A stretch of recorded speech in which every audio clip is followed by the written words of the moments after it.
Alrighty guys, welcome back to the channel.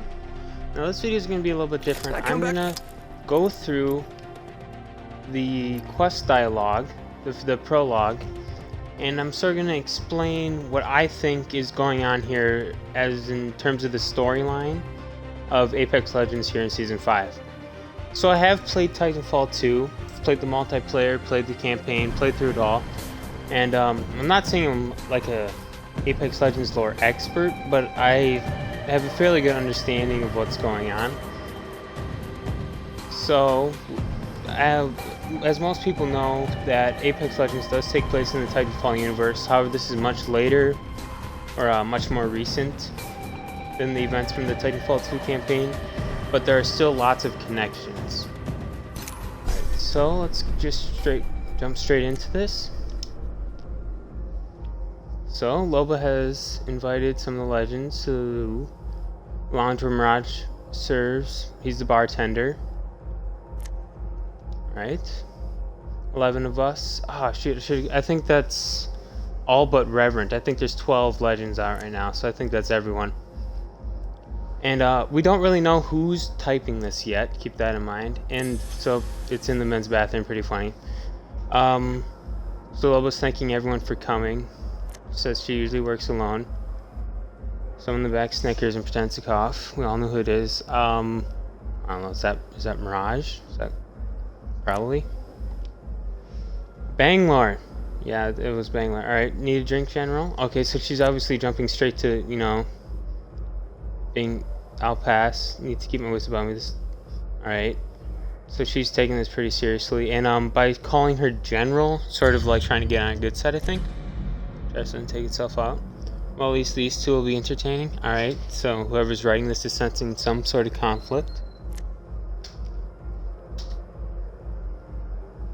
Alright.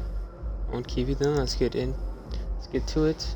Looked at a rare and valuable treasure for my collection, and in return, I can make use of my various talents for, well, whatever you desire. So here in this one, we obviously see she knows things about the other legends that they didn't know she knew. So she obviously has a lot of background knowledge on all these legends. As we saw with Lifeline, Caustic, she obviously knows some things. And Caustic is obviously surprised. It's what she does. Okay. And she needs our help. Is this Chica for real? Alright, so this is Octane thinking right now. So maybe Octane's one of these narrators. All the flirting and double. Yeah, this is probably Octane talking, obviously. They falling for this crap? Alright, so Octane's like, sort of like, I don't really care about this chick, right? Alright, so he's like, she thinks all the guys are just falling for it, but it seems like well, the women are too, actually, so it's not just that flirting. Alright. They're all idiots. Sounds like something Octane would say. So I'm guessing he's one of the narrators of this. For obvious reasons, I'm not affected.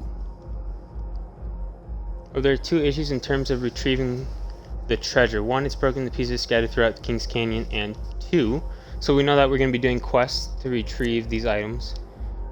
It's not our King's Canyon. Apparently there's a different, I don't know, I guess you'd call it another dimension. This seems a lot like something to do with Wraith. I don't really understand what this means, but I think more of what she's talking about will be revealed later on as we go throughout the quests. A lot of lore here. I love it. An independent variable? That sounds like Caustic. Obviously, that's one of his quips. It probably comes up in a couple of his quips. Awesome. Alright. Maybe Octane? He says awesome a lot. Luckily, one of us happens to spend a short time there and is familiar with us. Local, so to speak. Alright, so here, in the Shadowfall event trailer, Pathfinder goes through one of Wraith's portals, and he's the first one to see all the shadows. All the legends in shadow mode or whatever. So she's obviously talking about that. So she's talking, the other dimension is probably the Shadowfall dimension in general. Just that sort of thing. So Loba's like, no, you're right, Pathfinder. You really did see that, and that's really what's going on here. And So she's obviously just straight up calling up Pathfinder, you're our guide, probably trying to make him be like, woohoo, I'm into this type of thing. And Wraith will be our way in. So she's asking Wraith immediately, and Wraith is obviously, hold up, I never agreed to this type of response. Each of you is important. I ask you to work with me together. We'll go in at night in shifts, and each piece, and bring it back here. Where Crypto and Watson can help us send it. So, jumping straight to asking Crypto and Watson for help, or assuming they'll help. And Crypto's like, what the heck? I don't know what to do with this random stuff. And she's like, whatever it is, I'm sure you'll be prepared enough to protect yourself. So obviously there's gonna be some danger here. And one of Crypto's big quips is, being prepared. Ready man overthinks. Whatever man is, I don't know how they go, but that's in some of his things. So that's why we need you. I've learned it's some sort of tech. So who better than premier hacker and most brilliant engineer to take it? And yeah, brilliant engineer is obviously Watson. Alright, so Watson looks like she's into this. She's like, oh yeah, work together, sweet. And alright, and back to Banglar, making sure Sergeant first, and she's obviously like, alright, I'm getting into this too now. Alright, so yeah, that. I don't think I like this last time. Alright, so he's obviously talking about how he doesn't like Reverend, because Reverend's scary. Reverend is all those like banner poses of killing Pathfinder stuff. That's what we will make a pact. Calling him a demon. Can never know what we are doing. Alright, so now she's finally telling him, now that they've got a bunch of them on her side, that we need to work together and keep him out of this. And Mirage is just like, can he eat us? Because he'd want that life, that power.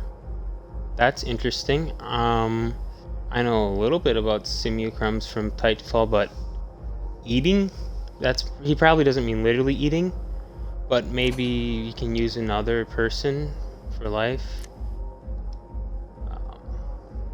Anyways, so that's just exchange between Raj and Wraith. He can't play this close to the chest, basically to heart. If he finds out, it's not good for any of us. So she's basically saying, adding that any of us at the end is trying to get everyone on her side as well. So here's the narrator again. Raj cracks jokes about how difficult that will be since Reverend is a guy. They all confide. Everyone laughs. Raj is a funny guy. I don't know what character would be doing this. It seems like not super emotional, just kind of straightforward type of thing. We go around the room, everyone's doing the hunt begins. Alright, so it's probably Bloodhound, and that makes sense with what he just said. It's sort of just to the point type of thing-ish. And no matter what, we will swear we won't tell everyone what we're up to.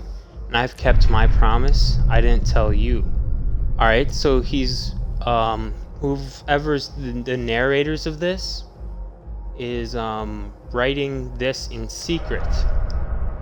Yep, I discreetly wrote to you this message, Reverend.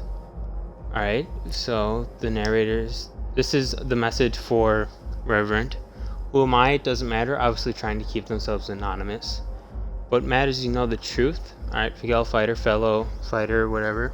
I think that's what it translates to. Obviously Bloodhound again. They're all plotting against you, but you have the upper hand now. Alright, this is Gibraltar, of course. Sincerely yours, A Smarty Pants. A Smarty Pants. I don't know about this last part. And next up is the Cranky Clown. So that's all I got for now. So that's sort of what I thought of when I ran through that. I really like how they're adding all this lore and storytelling into the game. It sort of started with in the beginning of Season 4 when they leaked Forge, and then they ended up killing him off and trying to bring Reverend in as a surprise.